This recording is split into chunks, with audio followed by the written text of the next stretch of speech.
चलो देखो, कल जो हम बताए थे सोडियम और पोटेशियम को, किसको? सोडियम और पोटेशियम को केरोसिन तेल के अंदर डुबोकर क्यों रखते हैं?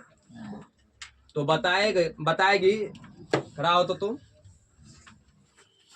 सोडियम और पोटेशियम को केरोसिन तेल के अंदर डुबोकर क्यों रखते हैं? सोडियम और पोटेशियम से केरोसिन को अंदर में इसलिए डुबाकर रखा जाता है कि ठीक है, बैठो तुम खड़ा होता हो। चल, सोडियम और पोटेशियम को केरोसिन तेल के अंदर डुबोकर क्यों रखा जाता है? नहीं पड़ी थी। हिला रहा है, एक तो निकाल देखो, कल हम बताए थे सोडियम और पोटेशियम को केरोसिन तेल के अंदर डुबोकर रखते हैं क्यों? इसका मेन कारण है सोडियम और पोटेशियम जो है ना, वह अधिक क्रियाशील होते हैं। क्या होते हैं? अधिक क्रियाशील, जो कि ऑक्सीजन से अभिक्रिया कर लेते हैं और अपने आप जलने लगते हैं। ऑक्सीजन से अभिक्रिया करके स्वतः जलने लगते हैं। अगर जहाँ सोडियम और पोटेशियम को हम केरोसिन तेल में डुबोकर नहीं रखेंगे तो अपने आप जलेगा। हो सकता है वहां पर कोई ज्वलनशील पदार्थ धरल रहेगा तो उसमें आग पकड़ लेगा। जब आग पकड़ेगा तो वहां पर दुर्घटना घटेंगे, क्षति पहुंचेंगे, नहीं पहुंचेंगे। इसलिए बताए थे सोडियम और पोटेशियम जो है वो अधिक क्रियाशील होते हैं, जो ऑक्सीजन के संपर्क में आकर अपने आप मतलब जलना शुरू कर देता है। अगर जहाँ कोई भी चीज अगर वहां पे ज्वलनशील पदार्थ धरल रहेगा तो उसमें आग पकड़ लेगा, और आग पकड़ेगा तो ज्यादा क्षति होंगे, ना होंगे। इसलिए सोडियम और पोटेशियम को किसमें? केरोसिन तेल में डुबोकर रखते हैं ताकि कोई दुर्घटना ना घटे। नहीं, उसके बाद द्विधर्मी ऑक्साइड के बारे में भी बताए थे। नहीं, द्विधर्मी ऑक्साइड कोई बता सकता है? द्विधर्मी ऑक्साइड के बारे में, द्विधर्मी ऑक्साइड, हाँ खड़ा के बताओ। द्विधर्मी ऑक्साइड धातु के ऐसे ऑक्साइड जिसमें अम्ल और गुण दोनों अम्ल और भस्म दोनों गुण पाए जाते हैं, उसे क्या कहेंगे? द्विधर्मी ऑक्साइड कहेंगे। ठीक है, बैठो। द्विधर्मी ऑक्साइड में बताए थे कि धातु का ऐसा गुण जिसमें अम्ल और भस्म दोनों गुण पाए जाते हैं। नहीं, अम्ल और भस्म दोनों गुण पाए जाते हैं, उसको क्या कहेंगे? द्विधर्मी ऑक्साइड। तो देखो, आज जो है जल को गर्म करने वाले टंकी के निर्माण में लोहा या इस्पात के जगह तांबा का उपयोग किया जाता है। क्यों? इसका आंसर तो क्या लिखा है? क्योंकि लोहा जल के साथ अभिक्रिया कर Paris oxide CuSO4 × ½ H2O Paris oxide बनाता है तथा हाइड्रोजन गैस भी क्या करते हैं? छोड़ते हैं, मुक्त करते हैं। परंतु तांबा किसी भी प्रकार के जल के साथ अभिक्रिया नहीं करती है। इसी कारण जो है जल को गर्म करने वाले टंकी बनाने के लिए तांबा का उपयोग किया जाता है।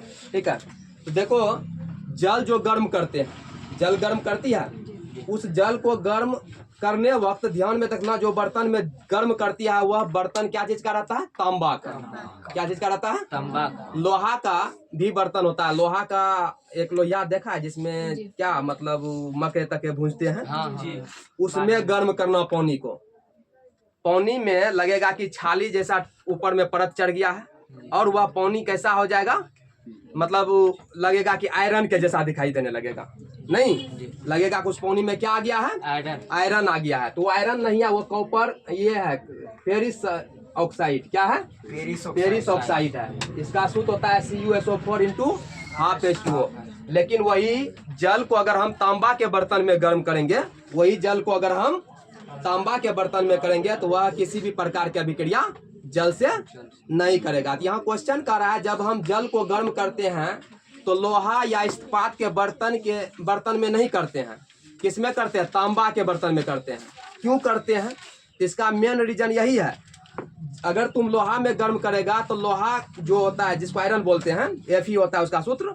लोहा में अगर हम पानी को गर्म करेंगे तो पानी लोहा के साथ अभिक्रिया करके, पानी लोहा के साथ अभिक्रिया करके पेरिस ऑक्साइड बना लेगा। क्या बना लेगा? Paris oxide. उसके बाद वह हाइड्रोजन गैस भी मुक्त करने लगेगा, हाइड्रोजन गैस को भी मुक्त करने लगेगा। और जबकि वही पानी को अगर हम तांबा के बर्तन में गर्म करेंगे, किसमें गर्म करेंगे? तांबा में गर्म करेंगे, तो वह पानी और तांबा के बीच में कोई अभिक्रिया नहीं होगा, पानी भी गर्म हो जाएंगे, पानी में भी कोई पदार्थ की हानि नहीं होंगे। ठीक है, यहाँ कह रहा है क्योंकि लोहा को, देखो क्या लिखा है यहाँ पे, क्वेश्चन को समझना। जल को गर्म करने वाले टंकी के निर्माण में, जल को गर्म करने वाले टंकी मतलब जल को कोई भी टंकी में अगर गर्म कर रहे हैं तो लोहा या इस्पात के जगह तांबा का उपयोग किया जाता है। लोहा या इस्पात के जगह किसका उपयोग करते हैं? तांबा का उपयोग करते हैं। करा है ना? क्यों करते हैं, इसका क्या कारण है वो बताना है। देखना ये क्वेश्चन अगली बार नहीं पूछा है, क्वेश्चन अच्छा है। कह रहा है चूंकि लोहा जल के साथ, जल के भाप जो होता है, जल के भाप के साथ अभिक्रिया करके पेरिस ऑक्साइड बनाता है। क्या बनाता है? पेरिस ऑक्साइड बनाता है तथा हाइड्रोजन गैस को मुक्त करते हैं, हाइड्रोजन गैस को मुक्त करता है। परंतु तांबा किसी भी प्रकार जल के साथ अभिक्रिया नहीं करती है। इसी कारण जो है जल को गर्म करने वाले टंकी बनाने के लिए हम तांबा का उपयोग करते हैं, यानी कि तांबा वाला बर्तन का उपयोग करते हैं। वह टंकी कैसा होना चाहिए? तांबा का बना हुआ, ना कि लोहा या इस्पात का। अगर लोहा या इस्पात के टंकी में तुम गर्म करेगी तो फिर वही होगा, पेरिस ऑक्साइड बना लेंगे। वो जल के परत पे लगेगा कि कुछ मतलब ये आयरन जैसा परत चढ़ जाएगा। ठीक है, पेरिस ऑक्साइड ये बनने लगेंगे। ये सब वाला बर्तन में करेंगे तो नहीं होगा। कौन सा? स्टील का नहीं, यहाँ लोहा का बात बोल रहा है। लोहा का बर्तन में नहीं करना है। लोहा के बर्तन के बजाय हम किस में करते हैं? तांबा। देखो सब्जी भी बनाती है तो सब्जी भी बनाती है तांबा वाला बर्तन में। लोहा वाला बर्तन में बनाई है सब्जी? बनाना देखना वो सब्जी अजीब बन जाएंगे। क्यों? क्योंकि उसमें पेरिस ऑक्साइड, वो पानी जो देगा, पानी डालेगा ना उसमें, पानी जब डालेगा तो पेरिस ऑक्साइड बना लेंगे। पेरिस ऑक्साइड बनाएंगे फिर उसका कलर भी चेंज हो जाएगा, बस बहुत तरह के अति हो जाएंगे। अब देखो अम्लराज, क्या अम्लराज के बारे में बोल रहा है। अम्लराज क्या होता है? देखो करा है जब सांद्र हाइड्रोक्लोरिक, ये वही अम्लराज है। अम्लराज के एग्जांपल में क्या एक्वारेजिया आता है, तो इससे हम साफ करते हैं सोना को। किसको? सोना को साफ करने में इसका उपयोग करते हैं। तो देखो अम्लराज क्या होता है?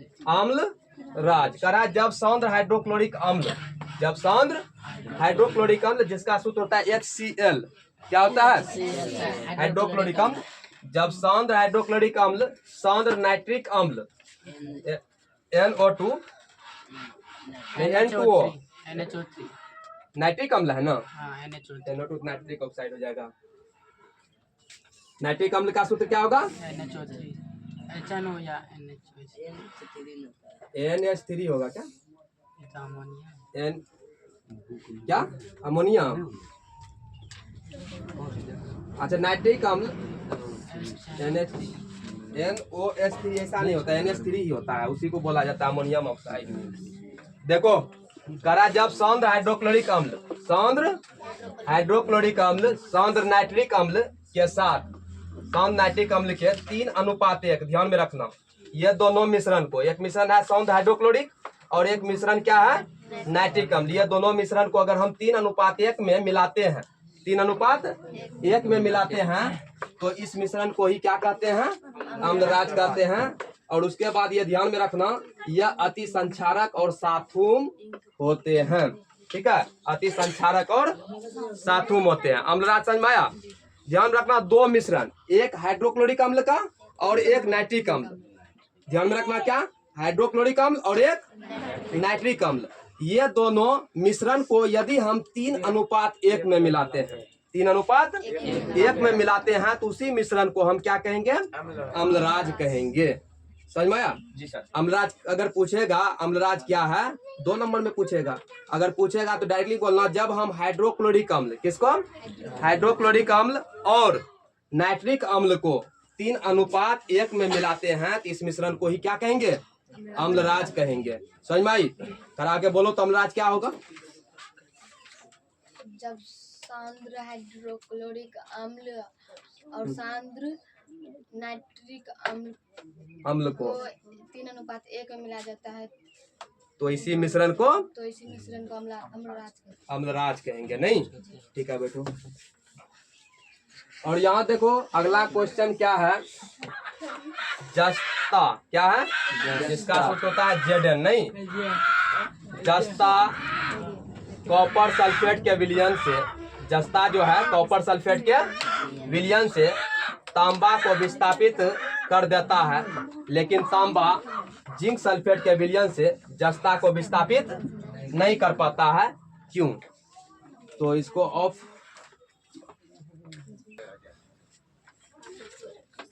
देखो। नेक्स्ट क्वेश्चन क्या करा है, 25 नंबर करा जस्ता 26 26 है ये, ठीक है 26 लिख लो।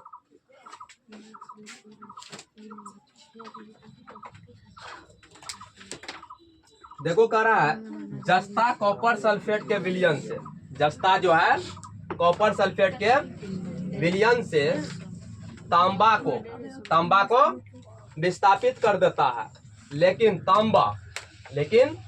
तांबा जिंक सल्फेट के विलयन से जस्ता को विस्थापित नहीं कर पाता है, क्यों? ठीक है, तो ये बात ध्यान रखना। जस्ता जो है, ये जस्ता देख रहा है ना, ये जस्ता कॉपर से अधिक क्रियाशील होता है, जस्ता कॉपर से अधिक क्रियाशील होता है। तो अधिक क्रियाशील होने के कारण वो जो ये कॉपर देख रहा है ना, कॉपर को हटा करके उसका स्थान कौन ले लेगा? जस्ता ले लेगा। कौन ले लेगा? जस्ता ले लेगा।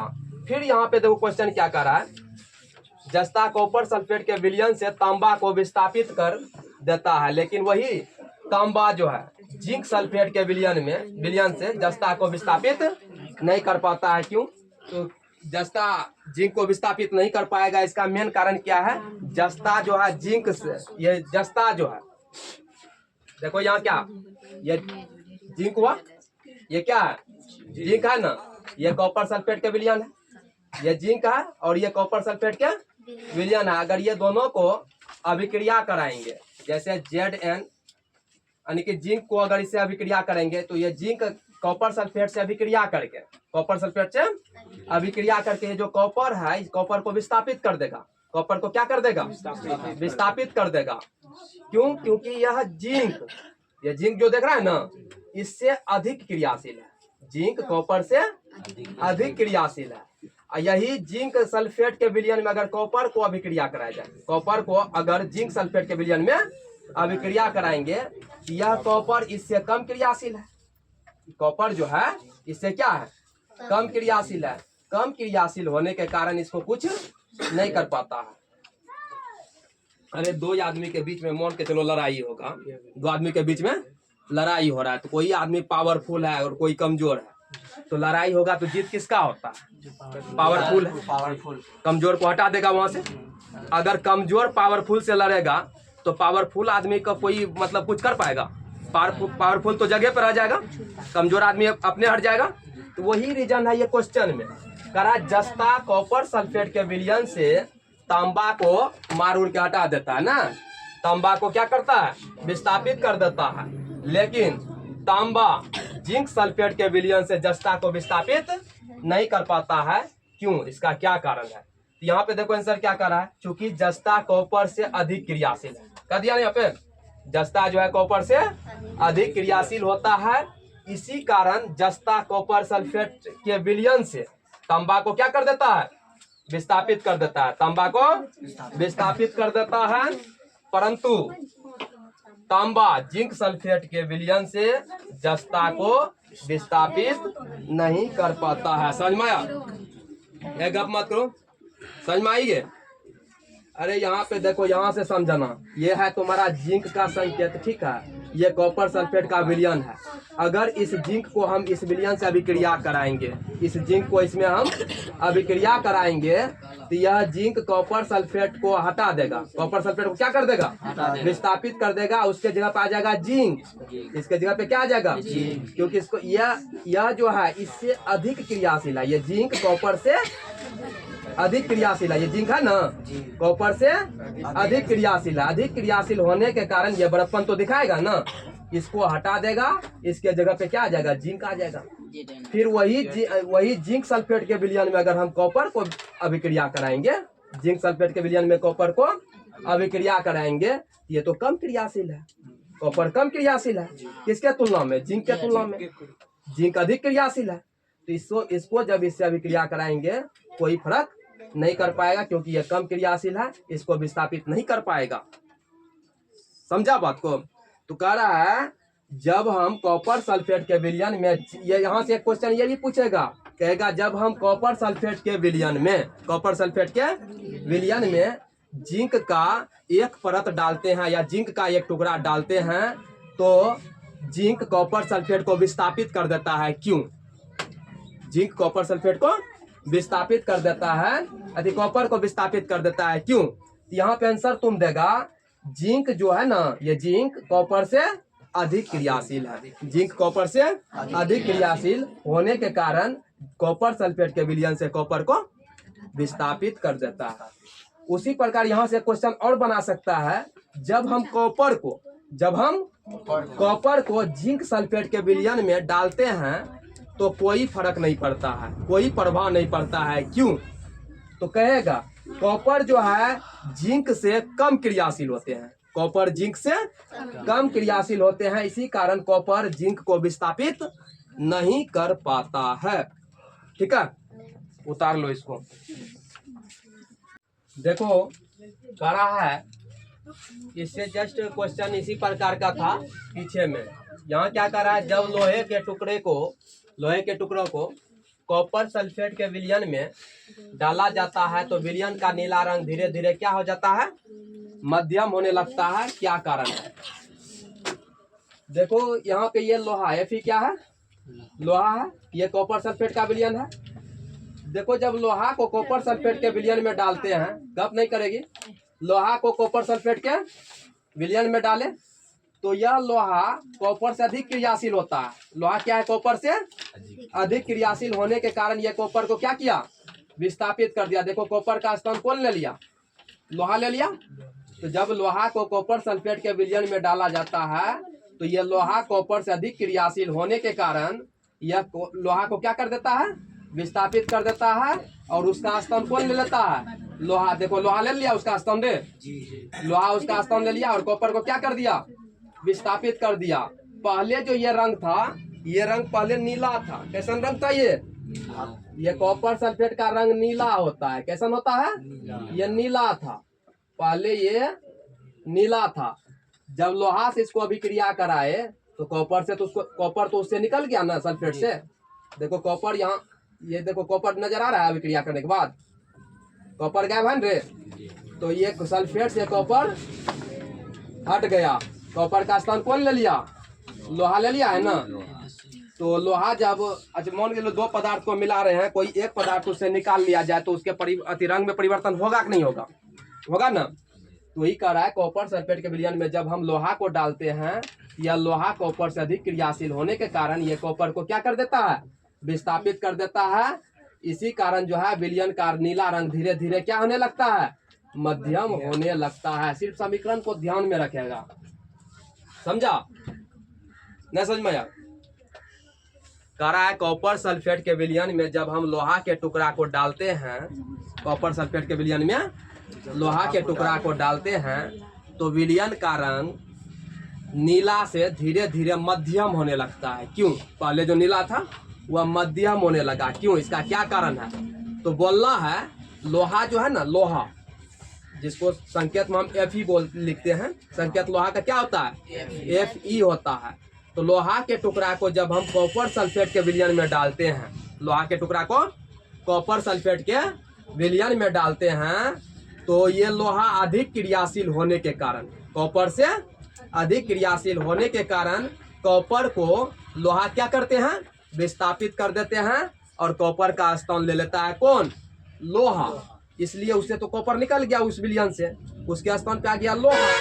तो जाहिर सी बात है कि वह नीला रंग जो पहले था वह धीरे धीरे क्या हो गया, मध्यम होने लगा। पहले जो ये रंग नीला था, ये नीला रंग धीरे धीरे गायब होकर के मध्यम होने लगा। ठीक है, उतार लो,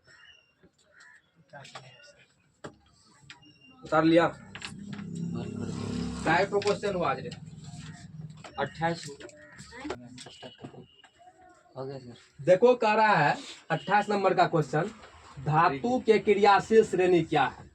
धातु के क्रियाशील श्रेणी, कोई भी धातु है, मान के चलो ज्यादा धातु दे दिया, 10-12 गो धातु दे दिया। यहाँ पे देखो कितना है ना, पोटेशियम है, बेरियम है, कैल्शियम है, सोडियम है, मैग्नीशियम, एल्युमिनियम, जिंक, क्रोमियम, और उसके बाद लोहा, कैडियम, कोबाल्ट, निकेल, एशियन, टीन, उसके बाद पीबी, लेड, हाइड्रोजन, कॉपर, इसमें ढेरी धातु दे दिया, दिया धातु। अब ये धातु तो फिलहाल ये सजले है, क्या है ये? सजा हुआ है। जब हम धातु को घटते या क्रियाशीलता के आधार पर, क्रियाशीलता के आधार पर घटते या बढ़ते क्रम में सजाते हैं, उसी को हम कहेंगे धातु के क्रियाशील श्रेणी। यहाँ क्या कर रहा है, जब धातुओं को उनकी क्रियाशीलता के आधार पर, कितना अच्छा लैंग्वेज है, जब धातुओं को उनकी क्रियाशीलता के आधार पर बढ़ते हुए क्रम या घटते हुए क्रम में सजाया जाता है, तो उसे क्या कहेंगे? धातु के ऐसे समूह को ही क्रियाशील श्रेणी कहते हैं। जैसे एग्जांपल में लिए हैं धातु के क्रियाशीलता श्रेणी। यहाँ पे देखो ये सब क्या है, अपने क्रियाशीलता के आधार पर ये क्रम में सजाया हुआ है। अपने क्रियाशीलता के आधार पर क्या है, क्रम में सजाया हुआ है। किसी भी धातु को यदि हम उनकी क्रियाशीलता के आधार पर घटते या बढ़ते क्रम में सजा दें, उसी को क्या कहेंगे? धातु के क्रियाशील श्रेणी कहेंगे। ठीक है, ठीक है, इसको मिटा दें।